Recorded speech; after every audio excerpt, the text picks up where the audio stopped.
ইন্নাল হামদুলিল্লাহ ওয়াসসালাতু ওয়াসসালামু আলা রাসূলিল্লাহ আম্মা বাদ। পরিবর্তিত বিশ্ব পরিস্থিতি আমাদের সামনে একের পর এক বার্তা দিয়ে যাচ্ছে। আমরা কি বার্তাগুলো বুঝতে পারছি? আমাদের চলমান জীবনে এর কোনো প্রভাব কি পরিলক্ষিত হচ্ছে? প্রিয় মুসলিম উম্মাহ, এই শতাব্দী আমাদের বিজয়ের শতাব্দী। শত বছরের লাঞ্ছনা, নিপীড়ন, বিপর্যয়, গাফলতির পর মুসলমানরা আবার ইমানি শক্তিতে বলিয়ান হয়ে উঠছে।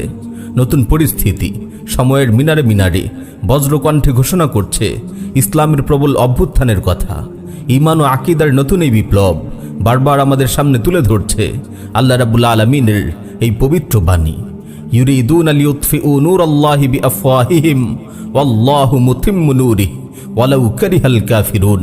তারা মুখের ফুৎকারে আল্লাহর আলো নিভিয়ে দিতে চায়, কিন্তু আল্লাহ তার আলোকে পূর্ণরূপে উদ্ভাসিত করবেন যদিও কাফিররা তা অপছন্দ করে। সহিহ মুসলিমে বর্ণিত হয়েছে, রাসূল সাল্লাল্লাহু আলাইহি ওয়াসাল্লাম ইরশাদ করেন, ইন্নাল্লাহা যাওয়ালিল আরদা ফারাআইতু মাশারিকাহা ওয়া মাগারিবাহা ওয়া ইন্না উম্মতি সায়াবলুগু মুলকুহা মা যুইয়ালি মিনহা। আল্লাহ তাআলা গোটা পৃথিবীকে সংকুচিত করে আমার সামনে রেখে দিলেন।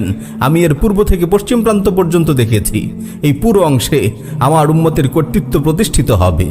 আল্লাহ রাব্বুল আলামিন পুরো দুনিয়ার প্রতি ইঞ্চি ভূমিতে তাওহীদ প্রতিষ্ঠার জন্য রাসূল সাল্লাল্লাহু আলাইহি ওয়াসাল্লামকে প্রেরণ করেছেন। কিন্তু রাসূল সাল্লাল্লাহু আলাইহি ওয়াসাল্লামের আগমনের পর থেকে আজ পর্যন্ত পুরো পৃথিবীতে তাওহীদ প্রতিষ্ঠিত হয়নি।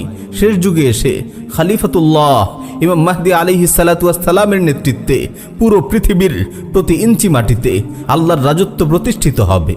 প্রিয় উম্মাহ, এই শতাব্দী ইসলামের বিজয়ের শতাব্দী। পরিবর্তিত বিশ্ব পরিস্থিতি আমাদের সামনে এই সত্যই বারবার তুলে ধরছে।